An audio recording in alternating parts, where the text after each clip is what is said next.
따뜻한 빛이 골목골목 이어져 있는 평화로운 마을. 하지만 그 집에 흐르던 위태로운 긴장감을 아무도 미처 눈치채지 못했습니다. 식당에서 일하고 있는 엄마 혜은 씨는 아침 9시에 집을 나섰습니다. 그날 밤늦게 일을 마친 엄마 혜은 씨. 지친 몸을 이끌고 집으로 돌아온 그녀는 불이 꺼진 집을 보며 왠지 이상한 느낌이 들었다고 합니다. 긴급신고입니다. 불을 켠 집 안에서 혜은 씨가 마주한 잔혹한 진실. 바로 아들의 죽음이었습니다. 하나밖에 없는 소중한 아들이 다락방에 처참한 상태로 숨져 있던 겁니다. 올해 16살의 중학생 김경현 군. 아이에겐 도대체 무슨 일이 있었던 걸까? 경찰은 A군의 몸에서 타살 흔적을 확인하고 40대 남성 용의자 2명을 특정했습니다.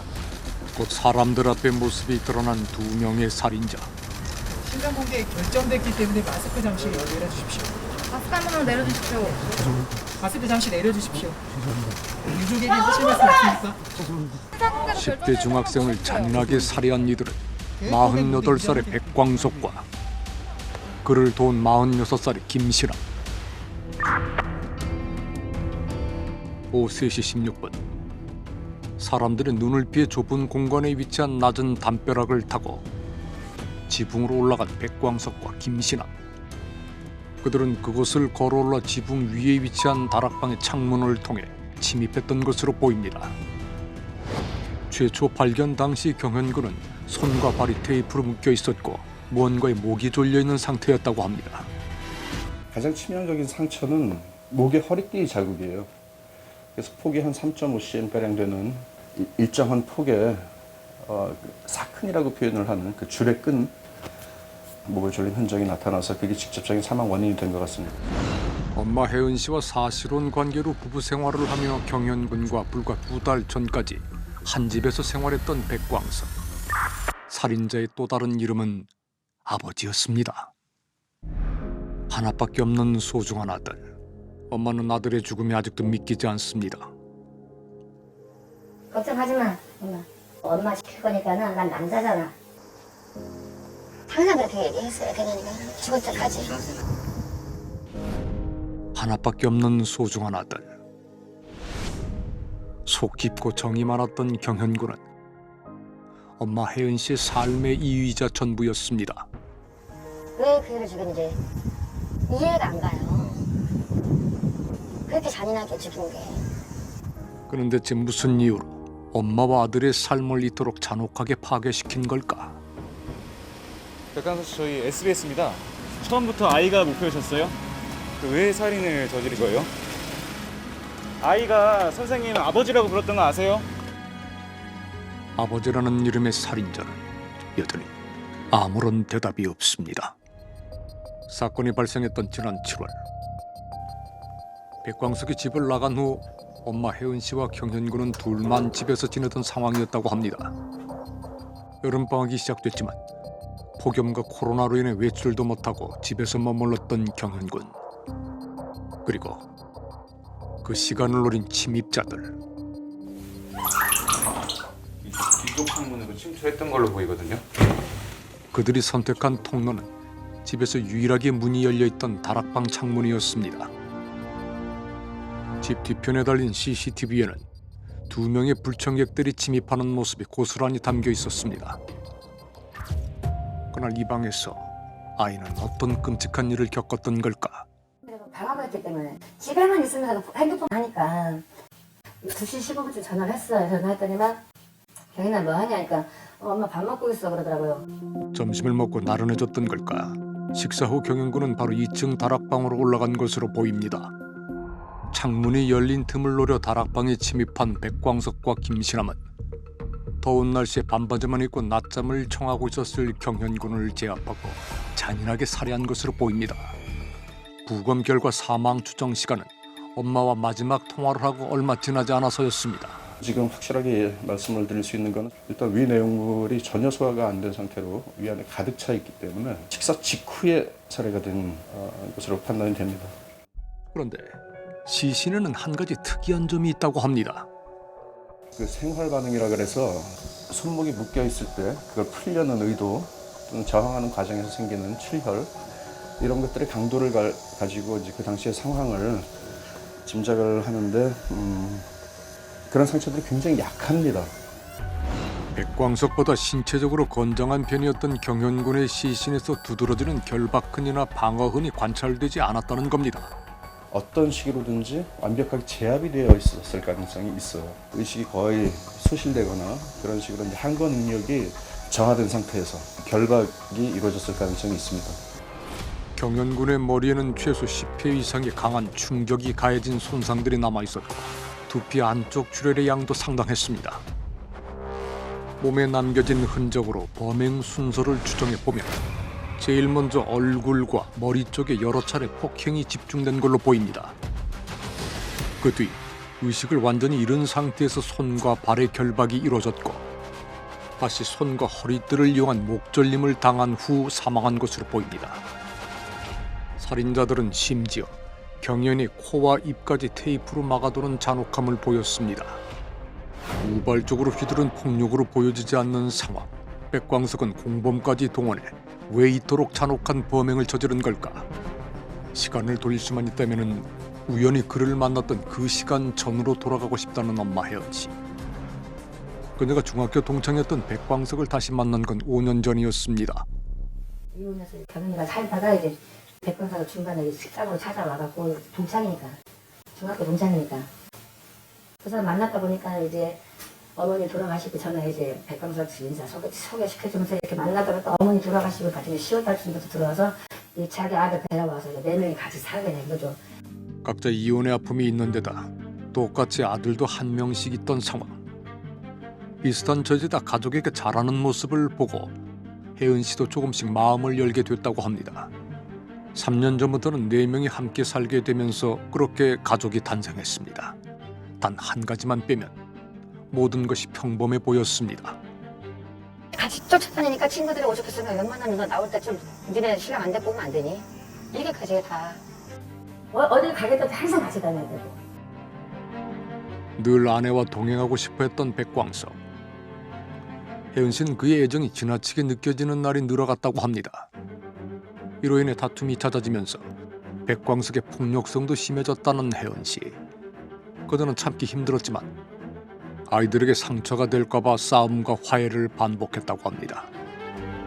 여기 컵으로 저 머리를 이제 내리쳐갖고 저가 이렇게 부어 올라가고 예, 그러니까 컵으로 깨면서 자기도 손이 나간 거죠. 그래서 이제 막 피바다가 됐었어요, 바닥에. 매번 폭행으로까지 이어졌다는 두 사람 사이의 갈등. 그럴 때면 아들 경현군은 새아버지에게 강한 반감을 표현했고 백광석은 그런 경현군에게 어느 순간부터 주먹을 휘두르기 시작했습니다. 무슨 액자 같은 거가 뭔가 있어서 그걸로 내리친 것 같아요. 머리를 때려서. 예, 거기서 경현이가 한 5번인가 꼽았거든요. 그럼에도 엄마 혜은 씨가 쉽게 백광석과의 연을 끊기 힘들었던 이유는 그가 입버릇처럼 내뱉던 협박 때문이었다고 합니다. 너 멋대로 하고 있어봐. 내가 너 어떻게까지 하는지. 너 그러면 너가 제일 좋아하는 사랑하는 경인이 죽이고 너 죽을 거니까는. 큰 싸움 이후 백광석은 집을 나갔지만 불쑥 집으로 찾아와 폭력을 이어갔습니다. 새벽에 자는 시간에 저를 이제 주먹을 막 때리고 그 다음에 목 조르고 그 다음에 저 이제 핸드폰하고 지갑을 갖고 가서 나가버렸죠. 지난 7월 2일 새벽 집에 몰래 침입한 백광석이 자고 있던 혜은 씨를 폭행하고 목을 조르는 범행을 저지른 겁니다. 더 이상 참기 힘들었던 혜은 씨는 아들의 적극적인 건으로 바로 다음 날 백광석을 경찰에 폭력 혐의로 신고하고 신변보호 요청도 했다고 합니다. 얼마 후 집에는 경찰의 조치 중 하나로 CCTV가 달렸습니다. 이 과정에서 경현군은 오히려 엄마를 안심시켰다고 합니다. 엄마 나 운동했어. 내가 키가 있기 때문에 절대 1대1로 붙어서는 지지 않아. 걱정하지 마. 엄마 내가 지켜줄 거니까 절대 걱정하지 말고. 나는 경연아 그렇게 하지만 그거는 제압이 문제가 아니고 너는 아직 그래도 어리기 때문에 문단속만 잘하면은 아무 문제 없으니까 운동사람 잘하니까. 살해 위협을 경험한 뒤 설치된 CCTV. 당시 영상 안에는 두 모자의 일상과 두려움이 함께 기록돼 있었습니다. CCTV가 잘 작동되는지 매번 확인을 했던 혜은 씨. 엄마와 아들이 함께 외출을 했던 7월 16일 저녁 6시 반. 그로부터 약 2시간 후 CCTV에 누군가 포착됐습니다. 한참을 집 앞에서 서성이던 사람은 골목 쪽으로 향해 있는 안방 창문을 확인합니다. 창문이 닫혀있자 다시 발길을 돌리는 그의 정체는 바로 살인자 백광석이었습니다. 그는 집 앞에 설치된 CCTV 존재를 눈치챈 듯 한참 카메라 쪽을 바라보다 사라집니다. 그러더니 잠시 후 다시 한번 등장해 아무도 없는 집 주변을 배회하다 사라졌습니다. 이로부터 약 1시간이 지나 외출을 했던 엄마 혜은 씨와 아들 경현 군이 귀가를 합니다. 그런데 두 사람이 귀가한 후 다시 백광석이 나타납니다. 조심스레 고개를 내밀더니 그날 처음 확인한 CCTV의 존재를 다시 이리저리 몰래 살펴보는 백광석.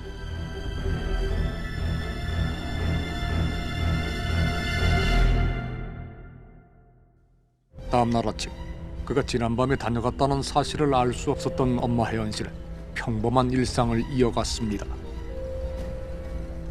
그리고 범행 전날인 17일 밤에도 백광석은 집을 찾아왔습니다. 집 뒤편의 CCTV에는 백 씨의 모습이 발견되지 않은 걸로 볼 때 뒤쪽 CCTV의 존재는 미처 눈치채지 못한 걸로 보입니다. 다음날 안타깝게도 비극이 발생합니다. 살인자 백광석은 도주 후 하루 만에 체포됐습니다. 계획 범행 인정하세요? 아닙니다. 예, 죄송합니다. 계획 범행 인정 안 하시는 겁니까? 아닙니다. 인정 안 하시는 겁니까? 인정 안 하세요? 인정 안 하시는 거예요? 계획 범죄가 아니라고 주장하는 백광석. 그는 어떤 변명이 하고 싶었던 걸까? 오전 7시 40분 검은색 승용차가 멈추더니 한 남자가 철물점 안으로 들어갑니다. 이른 아침부터 테이프 2개를 사간 남자는 바로 백광석을 도와 범행에 가담했던 김신남이었습니다. 두 사람은 꽤 이른 아침부터 그날의 범행을 준비한 겁니다. 경찰 조사 결과 테이프를 산 후 백 씨와 김 씨는 7시간이나 혜은 씨 집 주변을 돌아다니며 2층 다락방 창문이 열리기만을 기다렸다고 합니다. 마침내 오후 3시 16분쯤 다락방 창문이 열리자 그들은 재빨리 집 뒤편 담벼락을 타고 다락방 창문을 통해 집 내부로 침입한 겁니다. 그리고 아들 경현군을 잔인하게 살해했습니다. 두 사람이 침입한 지 30분 만에 먼저 범행 현장을 빠져나온 건 김신남. 그는 도주 후 범행 도구인 장갑을 버리고 현금 지급기를 먼저 찾아갔다고 합니다. 범행한 당일날 김신남이가 피해자의 집에서 나간 이후에 계좌이체가 이루어집니다. 체크카드로 해서 백광석이 통장에서 김신남이 통장으로 계좌이체 시키고 그 700만 원이 넘어간 것 자체를 대가성을 보고 있고 그는 자신이 가진 전 재산을 공범에게 넘길 만큼 살인에 대한 의지가 강했던 건 아닐까. 혜은 씨를 향한 집착을 멈추지 않고 살인의 광기로 키운 백광석. 그가 만든 비극의 결말이 왜 죄 없는 아이의 죽음이 돼야만 했던 걸까. 범행 당일 공범 김신남이 먼저 도주를 한 건 다락방 침입 후 약 30여 분 뒤. 백광석은 약 3시간 정도를 범행 현장에 머물다 집을 빠져나왔습니다. 그 3시간 동안 그는 집안에 있던 경현군의 휴대폰을 망치로 부수고 집안 곳곳에 식용유를 뿌리고 다녔습니다. 범행 현장인 집안에 3시간이나 머물며 온 집안 곳곳에 식용유까지 뿌려놓은 이유는 뭘까? 범행 후에 백광석은 그 안에 죽으려고 했다고 했어요. 자살을 시도하려고 했는데 백광석이 주변 사람들하고 통화하는 과정에 마음이 변경돼서 집에서 나오게 되고 만약에 자살을 정말 하려고 했었으면 자살할 수 있는 시간적 여유는 충분히 있었고요. 그러면 식용유를 3시간 동안 발라가면서 뭘 기대했느냐. 사람을 죽였으면 즉시 도주하는 게 맞잖아요. 그러니까 밤늦게까지 한번 기다려보자. 오면 얘까지 죽이고 뭐 불을 지르고 나오려고 했을 개연성이 굉장히 높죠. 자살을 시도했다기보단 기다리던 혜은 씨가 오랜 시간 돌아오지 않자 집을 빠져나갔던 것은 아닐까. 자신의 행동에 책임을 지려는 마음은 애초에 없었을 거라고 전문가는 분석합니다. 우린 취재를 하던 중 백광석의 가족을 만날 수 있었습니다. 여자하고 동거생활을 하자 하면서 그 여자 부모가 오니까 심어가지고 폭행 공간이에요. 폭행하니까 들어간 거죠. 지어 살았어요. 동거 생활을 한 여성을 폭행한 적이 있다는 백광석. 언론을 통해 그에게 비슷한 전과가 있었다고 알려지기도 했습니다. 처음 범행이 확인된 건 2003년. 당시 30살이었던 백광석은 자신이 유부남임을 알고 이별을 요구한 여성에게 보복하기 위해 여성의 옷장 안에 불을 붙여 집 전체에 화재를 일으킵니다. 이미 방화 전과가 있던 겁니다. 그로부터 7년 후 백광석은 당시 피해 여성이 혼자 공원에 있던 틈을 타 미리 가져간 흉기로 너를 살해하고 나도 죽겠다며 협박을 합니다. 피해 사건으로 징역 2년에 집행유예 3년을 선고받은 백광석. 그런데 해당 사건으로 집행유예 중인 상태에서 백광석은 또 다른 여성에게 범행을 저질러 집행유예가 취소되고 총 2년 6개월의 징역을 살게 됩니다. 백광석에게 이런 전과 사실이 있었음을 전혀 몰랐던 혜은 씨. 백광석은 출소한 지 5년 만에 사실혼 관계에 있던 혜은 씨 아들을 살해한 겁니다. 사실 이번 사건에서 비극을 멈출 수 있는 기회가 여러 번 있었습니다.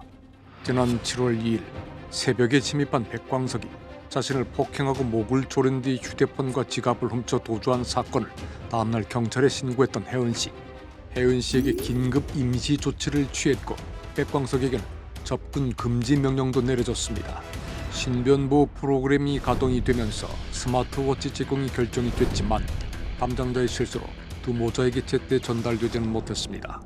7월 8일과 16일에는 각각 집 뒤편과 앞쪽으로 CCTV가 설치됐습니다. 안타깝게도 경찰 상황실과의 실시간 모니터링 기능 없이 녹화만 되는 카메라는 살인자들의 침입을 막기 부족했습니다. 백광석은 범행 당일날까지 경찰의 순찰을 피해 자유롭게 집 주변을 활보했습니다. 그런데 당시 혜은 씨는 백광석의 거주지를 경찰에게 알려줬다고 합니다. 서너 번을 신고했으면은 그리고 전과가 10범이라는 걸 알고 있었으면은 그 연장을 갖고 가서 문을 따고라도 그 사람 잡아서 유치장에 담았으면은 이렇게까지는 안 났죠. 백광석의 범행이 있기 전 신변보호 요청을 받은 경찰은 혜은 씨에게 임시 숙소로 옮길 것을 권유했습니다. 하지만 혜은 씨는 경현군의 학교 문제로 인해 쉽게 집을 옮기지 못했습니다. 혜은 씨의 거처를 뻔히 알고 있는 백광석에게 접근 금지 조치가 내려졌지만 이 조치가 위험을 예방하는 데는 역부족이었던 것으로 보입니다.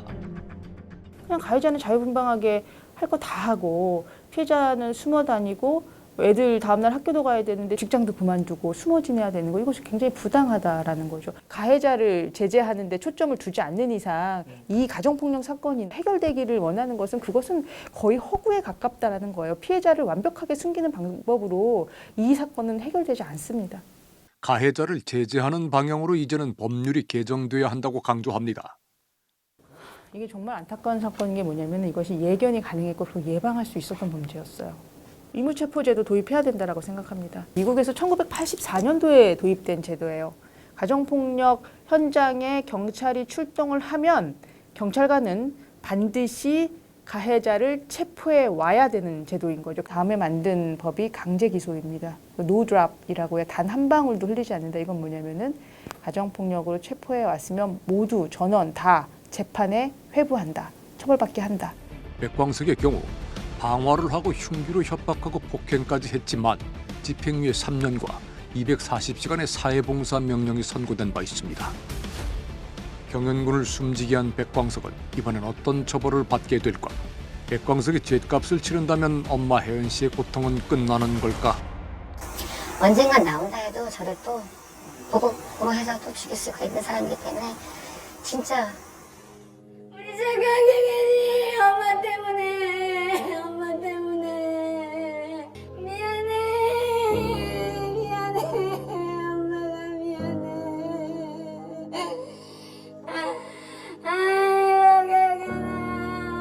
엄마 보고 싶어. 아들의 죽음에 대해 한없는 책임을 느끼고 있을 엄마 혜은 씨. 하지만 그 고통이 엄마만의 몫은 아니어야 합니다. 경현군의 죽음은 결코 어쩔 수 없었던 일이 아니기 때문입니다.